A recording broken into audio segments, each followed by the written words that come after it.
Pois, de volta aqui com o Jornal Gente, acionando de novo o repórter Rodrigo Vilela falando direto da Rádio Bandeirantes de Brasília e mais informações sobre a operação da Polícia Federal, né, Rodrigo? Isso mesmo, Thaís. Logo mais às 9 horas da manhã, o senador Carlos Viana, que é presidente da CPMI do INSS, convocou uma coletiva, vai se manifestar sobre essa operação, a segunda fase da operação sem desconto, primeira fase que foi em abril desse ano. No entanto, o senador ele já se manifestou nas redes sociais, parabenizou o ministro do Supremo Tribunal Federal, André Mendonça. Ele diz ali que a PF confirmou essa operação da PF de hoje, confirma a denúncia desde o primeiro dia da CPMI, que diz que existe um esquema nacional que roubou aposentados e pensionistas em 17 estados. O senador ainda deixa um aviso, diz que isso é só um começo, que a CPMI, né, e também essas investigações por parte da Polícia Federal e da Controladoria Geral da União não vão recuar, que é só o começo. Diz aí que tem muita gente que ainda vai ser presa, diz que essa estrutura pública que vai cair e também que a verdade vai acabar aparecendo, e garante o senador que é presidente da CPMI que o colegiado não vai recuar. Diz ali que hoje é um grande dia e que os próximos dias serão ainda maiores. Thaís. Bem, daqui a pouquinho a coletiva também do presidente da CPI, do INSS, em Brasília. Deixa eu chamar o jornalista Cláudio Zaidan, jornalista da Rádio Bandeirantes, sempre conosco também aqui no Jornal Gente. E hoje o Zaidan vai refrescar a nossa memória, a minha, a sua, ouvinte, assinante da Band News TV, sobre fraudes no INSS. Porque o que está acontecendo hoje, Zaidan, a gente já viu em outros momentos, não é? Mas esse modelo que estava agora em operação no INSS, olha, de desconto direto do benefício, quando a gente acha que já viu tudo e que a coragem de quem pratica uma fraude já está ali em cima, a gente vê que não viu nada ainda na vida, né, Zaidan? Bom dia. Oi, Thaís, bom dia para você, para o Cláudio Humberto, para o Pedro lá em Belém, um abração para a Sônia. Olha, esse esquema é inédito, né? Porque nós tivemos diversas fraudes que ocorreram, mas eram tungagens do dinheiro do INSS e, portanto, do dinheiro do trabalhador, do aposentado, do pensionista. Desta vez, a estrutura do Estado foi usada para um roubo em larga escala, né? Um roubo que transbordou os limites conhecidos de fraudes no INSS. Porque uma coisa é o aposentado, como acontece, infelizmente, regularmente, ele ser enganado em um telefonema, em uma mensagem que chega no telefone. Isso acontece muito, infelizmente, não é? Os caras são sofisticados, inclusive, nos golpes aplicados. São muito convincentes. O que aconteceu aí, não. O roubo se deu dentro da estrutura do Estado. O Estado participou de um esquema imenso de roubo de bilhões, afetando milhões de trabalhadores, aposentados e pensionistas. E a própria capacidade do INSS. O trabalhador brasileiro, ele é roubado há muito tempo, de diversas maneiras, né? Eu me lembro aqui mesmo na Bandeirantes, em 96, quando fizemos uma campanha para a correção da tabela do imposto de renda, que foi em 96 que o senhor Fernando Henrique instituiu a não correção, alegando simplesmente que era uma maneira de combater a mentalidade de indexação que havia na economia brasileira. Nós estamos há 29 anos, porque ainda não houve essa correção. Mesmo agora, a ampliação da faixa de isenção não significa uma correção. A defasagem, segundo auditores da Receita, é muito além de 100%. Quem deveria estar pagando 10 está pagando 27, quem deveria estar isento está pagando 10, está pagando 15. Então, o roubo do trabalhador pelo Estado, ele se tornou algo institucional no Brasil. Isso é roubo. O trabalhador foi roubado com a não correção do imposto de renda, continua sendo roubado. Mas isso agora é muito peculiar, porque não é uma trucagem numa assinatura feita pelo presidente. Suspendemos a correção da tabela. É um roubo descarado. E eu soube de um caso, inclusive nós falamos aqui na Bandeirantes várias vezes, mas eu soube de um caso particular, uma senhora que de repente pegou lá o holerite e percebeu que havia um desconto que ela não sabia o que era. E aquela história, para quem recebe um salário mínimo, qualquer desconto de 80, de 90, é uma paulada. É uma paulada, porque a pessoa já tem dificuldade para comprar comida, para pagar o aluguel, pagar a eletricidade. Aí vem um canalha e rouba essa pessoa dentro da estrutura do Estado. Aí ela foi lá, com aquele papelzinho. O que fizeram? Ah, pois não. Digitaram aqui, ali, pronto. A senhora não sofrerá mais descontos. De fato, não sofreu mais descontos. Mas percebam, é como se aquilo fosse natural. Ah, estão descontando indevidamente? Pronto, fica tranquilo, não vai acontecer mais. Se ela não tivesse ido lá, continuaria acontecendo, e depois que ela foi lá, não aconteceu nada, ou seja, para outras pessoas. É como se aquilo fosse natural. Né? E não se faz isso sem a participação de quem tem poder. Você não abre as portas da Previdência e de qualquer parte do Estado sem a participação, a conivência, talvez até participação de quem tem poder para abrir essas portas. Isso é indiscutível. Né? Nós vimos na CPI depoimentos que demonstram que o governo Bolsonaro foi avisado, o governo Lula foi avisado, o Lupe foi avisado pessoalmente. Ele admitiu isso já várias vezes. Está acontecendo isso. Precisamos descobrir o que está acontecendo. Na próxima reunião, porque essa já estava com a pauta definida, a explicação foi essa, a pauta está definida. Na próxima reunião vamos discutir isso.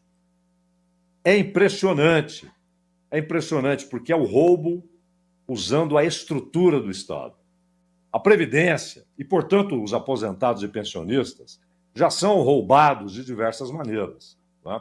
E a Previdência, muitas vezes, o dinheiro que teria de ser só para pagamento de pensões e aposentadorias, porque essa é a finalidade, ele é desviado para pagamento de juros da dívida. É impressionante. E deram estrutura legal a isso. Isso é um roubo. Né? A Previdência agora, esse caso que o Pedro estava relatando, o que fez o Haddad? O Haddad, para aumentar a arrecadação e diminuir certos gastos, ele apertou o auxílio-saúde. Ora, se o INSS hoje já tem uma fila imensa, inclusive para exames, para perícias, imagine você reduzindo isso para 30 dias. Milhares de trabalhadores não conseguirão fazer esse exame a tempo. E mesmo doentes, eles não receberão o auxílio-doença, que não é um presentinho do Estado. Isso não é um presentinho do Estado. As empresas e os trabalhadores já financiaram tudo isso. Nós temos no Brasil uma aberração que é imposto sobre folha de pagamentos. Isso é uma aberração, né? Além de burrice, porque você inibe a geração de empregos, o aumento de salários. Isso é uma burrice. Mas, num país onde há imposto sobre folha de pagamentos, você tem as empresas e os trabalhadores financiando, durante anos e anos, todo esse esquema de mísera proteção social. E é isso que é atacado quando o governo quer arrecadar mais ou cortar gastos. Ele ataca os desvalidos, os trabalhadores, o BPC, o aposentado, o auxílio-doença. Isso é fácil de ser atacado. Então, olha, é uma canalice, porque você tem aí grupos criminosos que hoje ganham muito mais dinheiro com golpes do que com venda de droga. Muito mais dinheiro. Rios de dinheiro.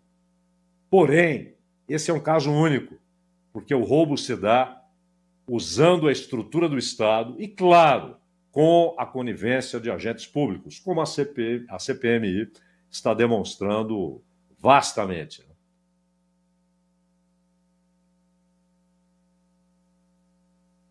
Nesse ponto aí, viu, Thaís, Cláudio, Sônia, que o Zaidan fala sobre, né, a participação do Estado, é muito importante a gente discutir isso pelo seguinte motivo. Hoje em dia, qualquer empresa, por menor que seja, tem a tecnologia à sua disposição para ver quando as coisas estão saindo do rumo do ponto de vista financeiro. É claro que numa empresa pequena é muito mais fácil de sentir isso. Mas se o número de descontos começou a crescer numa velocidade assustadora, era para ter tido alguém que deve ter falado, olha, peraí, se fosse algo sério, não tivesse a conivência de quem está do lado de dentro, isso teria parado num primeiro momento, teria se passado para auditoria, corregedoria, ou mesmo para a polícia, para o Ministério Público. Mas não foi feito isso, Zaidan. E durante meses, durante anos, nós tivemos esse volume crescendo para valores estratosféricos. Então é claro que tem que ter devido processo legal, ninguém está falando aqui de julgamento sumário, nada disso. Agora, a prova para ser rebatida em relação a esse dado objetivo e concreto, ela é muito difícil de ser formulada. Ô Pedro, isso nos remete a um outro ponto. Além dessa obviedade, essa associação aqui tinha 30 associados, agora tem 80 mil. Em 4 meses ela foi de 30 para 80 mil, ou foi de 1.000 para 50 mil. Peraí, mas não é só isso. Tudo, cada operação, cada desconto está registrado. Nos computadores do INSS está tudo registrado. Quem foi roubado e em quanto foi roubado. E aí vem o Estado, vem o governo e diz para o cidadão, bom, você precisa demonstrar aí que você não assinou alguma porcaria. Porque esse papo de eu tenho aqui uma gravação mostrando que autorizou, isso obviamente não se sustenta em um tribunal. Até porque você não sabe quem está do outro lado da linha. Isso nunca foi demonstração, não foi prova de nada. Você tem de ter assinatura. É óbvio. Né? O fato de apresentarem isso é um deboche. Mas o deboche maior é essa conversa de que o trabalhador primeiro precisa dizer, eu fui tungado, e depois demonstrar que não autorizou a tungagem. Não, isso está tudo registrado lá. Cada centavo roubado está registrado no INSS, quem roubou e quem foi roubado. E é claro, você tem de ressarcir esses aposentados com o dinheiro dos ladrões e garantir que, se você não consegue recuperar tudo, o Estado vai bancar, né? Porque senão a população, como acontece no fundo de pensão dos Correios, eles foram roubados e hoje eles pagam, né? Eles são descontados para que haja uma recuperação do fundo, mas eles foram roubados. Isso aconteceu no fundo da Petrobras também, dos trabalhadores, dos petroleiros, né? Foram roubados, né? E hoje eles são descontados para garantir. Inclusive, uma das pautas dessa greve dos petroleiros anunciada é essa, né? É que eles parem de ser descontados, sendo que eles foram vítimas do roubo. E a mesma coisa no INSS. Está tudo registrado, está lá nos computadores. Fulano foi roubado em tanto por cicrano. Né? Simples assim. E no ano tal, né, Zaidan? Porque eu acho que se a gente começar a ir lá para trás, é muita gente envolvida. E o que me deixa mais chateada e revoltada é que tem gente que está acima disso e que fala, não vou mexer com isso, a responsabilidade não é minha. Mas como assim? Sabe? Como você disse, foi o Estado. Isso é muito complicado. Eu acho que foram pessoas, né? Eu acho que foram pessoas, e essas pessoas é que têm que ser responsabilizadas, né? Não só esses vigaristas que estavam à frente do INSS e que foram afastados não por decisão do governo. Veja bem, foram afastados pela justiça, senão estariam lá até agora, né? Posando de incorrobúveis e embafefes, como disse o Hélio Gaspar certa vez, brincando com o nosso idioma. Bom, o fato é que tem muita gente poderosa envolvida, não é, Zaidan? A gente, inclusive, tratou disso aqui mais cedo. Muita gente poderosa. É gente poderosa no âmbito de governo, no âmbito da justiça, no âmbito privado. É só você observar essa coisa, esse fenômeno dos habeas corpus preventivos que eles conseguem no Supremo Tribunal Federal com uma rapidez, uma facilidade que impressionam, né? Que é um acesso que ninguém tem. Só tem gente influente, poderosa, gente que mantém relacionamento com o Supremo Tribunal Federal, grandes escritórios de advocacia. Você não vê nenhum advogado mequetrefe ali acompanhando um depoente que foi convocado para depor porque roubou o aposentado. É só advogado de altíssimo nível, caríssimos, né? Há uma cobrança recorrente na CPMI para que a OAB haja nessa direção, né? Tem que ficar absolutamente claro que o dinheiro que paga esses advogados caríssimos não é também dinheiro roubado dos aposentados. É dinheiro próprio lá do vigarista, que está lá tá em maus lençóis, né? Enfim, mas e o que a gente percebe é a dificuldade. Ontem, por exemplo, o Senado surpreendeu a todos com o Pedro, inclusive, já explicou isso aqui, né? Com a votação de um projeto de lei que já tinha sido aprovado na Câmara e estava na gaveta do Alcolumbre, sem chance de ser votado. Por quê? Porque o governo não queria. Era o projeto exatamente que proíbe, ou proíbe, né, ou passará a proibir depois de aprovado pelo Senado, mas precisa ser sancionado pelo presidente da República, e aí há dúvidas de que se isso acontecerá mesmo, né, no sentido de que o desconto associativo está proibido. Agora, o cidadão está livre de se associar a qualquer entidade que deseje, mediante pagamento de boleto. Quer ser sócio, vai lá e paga o boleto, né? Mas, olha, para conseguir essa votação, a oposição fez uma manobra, condicionou a votação, a participação, viabilização da votação, da recondução, né, de Paulo Gonet para a Procuradoria-Geral da República, condicionou isso. Olha, nós só vamos votar se votar também esse projeto da Câmara. Foi isso. Foi ali um jogo de chantagem, de pressão e tal.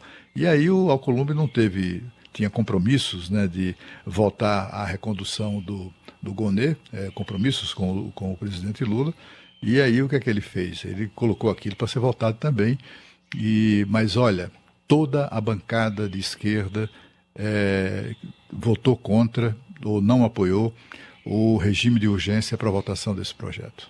Foi aprovado o regime de urgência, mas sem nenhum voto do PT, de nenhum partido de esquerda, de nenhum partido governista. Esse tipo de envolvimento é que precisa ser passado a limpo também, né, Zaidan? Não, e só um último ponto aqui, isso que vocês frisaram, né, e você acabou de frisar, isso é uma obviedade, né? Só pode ser descontado se houve uma associação livre, né, espontânea, obviamente firmada em contrato e com pagamento em boleto, não por intermédio do INSS. Não usando a estrutura do INSS. Isso é uma obviedade, mas é uma coisa clara. E é impressionante como há relutância em aprovar o óbvio. Por quê? Pois é. Zaidan, sabe por quê? Porque senão a gente estaria falando sobre outro assunto aqui, não teria destinado o Jornal Gente a tudo isso aqui. Bom, eu só não quero falar sobre a situação do Santos no campeonato. O resto... Zaidan, vamos te poupar disso. É outra tragédia. Deixa eu agradecer ao Cláudio Zaidan, jornalista da Rádio Bandeirantes, sempre aqui no Jornal Gente também. Valeu, Zaidan.